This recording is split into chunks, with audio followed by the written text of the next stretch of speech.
दिल्ली के जंतर मंतर पर किसान महापंचायत का आयोजन किया गया और ये आयोजन जो है इसलिए किया गया था क्योंकि किसानों की कुछ मांगे हैं जिसके अंदर किसानों का कहना है कि एमएसपी की जो गारंटी है उसके ऊपर जो है कानून बनाना चाहिए। भारत अमेरिका के मध्य प्रस्तावित जो व्यापार है समझौते में भारत के खेती, डेयरी, पोल्ट्री एवं मछली पालन सेक्टरों को शामिल नहीं किया जाएगा। किसान आंदोलनों के दौरान किसान पर दर्ज किए गए मुकदमे रद्द किए जाएंगे। आप देख सकते हैं कि यहाँ पर जो किसान हैं वो आपस में मीटिंग कर रहे हैं, बैठक कर रहे हैं और यहाँ पे किसानों के साथ कुछ बच्चे भी आए हुए हैं। क्या नाम है तुम्हारा? जी तुषार। कहाँ से आए हो? जी मैं मेरठ से आया हूँ। किस लिए आए हो यहाँ पे? मैं इन भाई के साथ आया हूँ, किसान उसकी तरफ से। बात करिए। किन मांगों को लेकर आए हो यहाँ पे? जी किसानों की मांगे पूरी करी जाए, पूरी करी जाए। क्या सुविधा की दी जाए? हम किसानों की मांगे इसलिए पूरी करना चाहते हैं कि उनके पानी की प्रॉब्लम उनकी कोई सुन नहीं रहा है और उनकी मेहनत को कोई देख नहीं रहा है। खाने पीने के लिए सब आके हैं, उनकी मेहनत किसी को दिख नहीं रही। आज महापंचायत यहाँ पे क्या रहा? महापंचायत का ये रहा, देखो सबने अपनी अपनी कार्रवाई बताई है, अपनी अपनी राय बताई है। अब ये देखना है कि हमारी सरकार सुनती है या नहीं सुनती।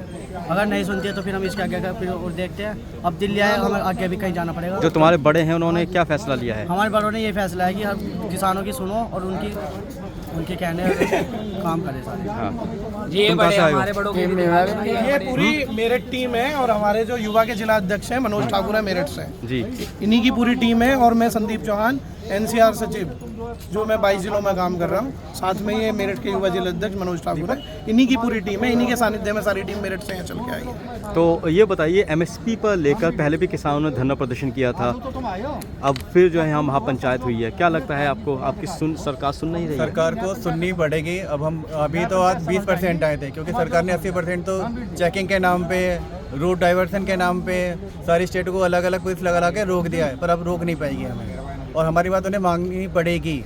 अभी उन्होंने हमें सिर्फ 10 दिन का टाइम दिया है। 10 दिन के बाद उनसे दोबारा हमारे कृषि मंत्री जी के साथ में अपॉइंटमेंट उनके साथ मीटिंग होगी। ज्ञापन आपने दिया?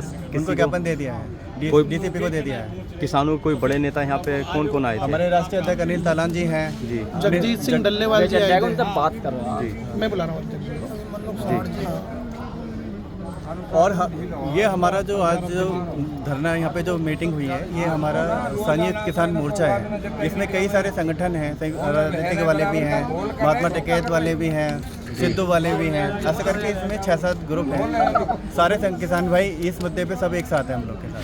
यहाँ पे राकेश टिकैत जो किसानों के बड़े नेता माने जाते हैं, तो वो आए थे या वो नहीं आए थे? वंचित रहे आने से? जी अध्यक्ष जी आपको बुला रहे हैं।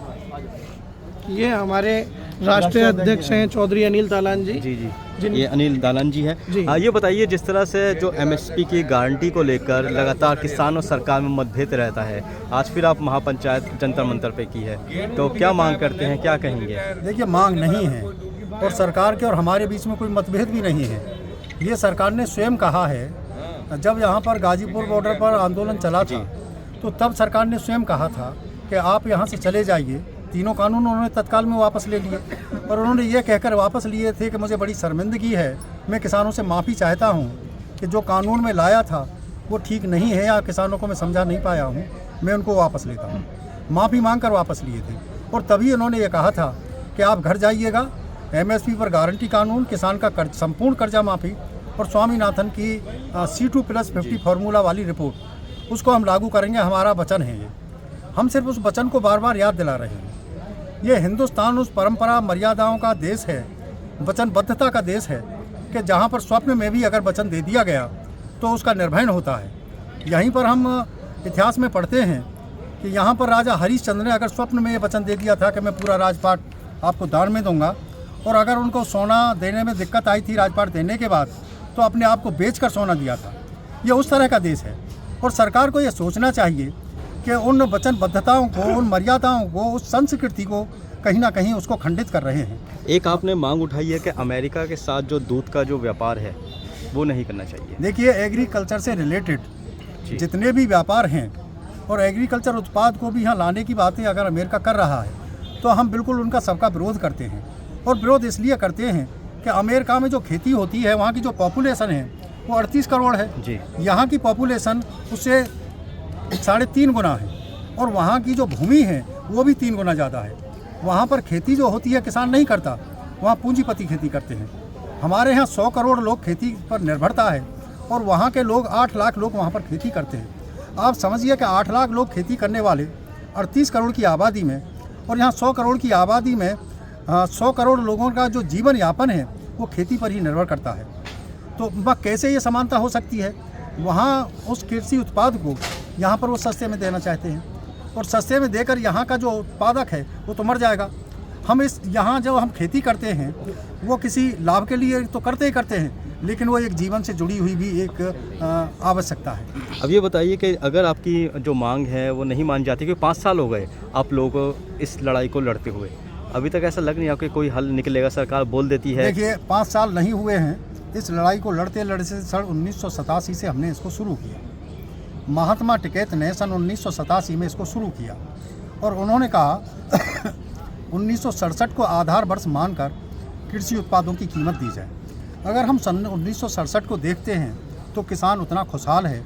उस 67 में जाते हैं तो किसान के उत्पादन और कारखानियाँ उद्योग के उत्पादन में एक बड़ा अंतर था। उस वक्त 76 रुपये प्रति क्विंटल गेहूं का रेट हुआ करता था। अन्य उत्पादों की कारखानियाँ उत्पादन की बात करते हैं हम, जैसे कि एक जीवन से जुड़ी हुई आवश्यकताओं की बात करने लगें, कपड़े की बात करें, जूतों की बात करें, चप्पलों की बात करें, हम ईंटों की बात करें, सीमेंट की बात करें, लोहे की बात करें, ये सब इस तरह की वस्तु थी। और सोने और चांदी की बात करें, ये सब उस तरह की वस्तु थी। अगर सोने की बात करते हैं तो 12 ग्राम का 1 तोला सोना 3 क्विंटल गेहूं को बेचने के बाद उसमें से पैसे बचते थे।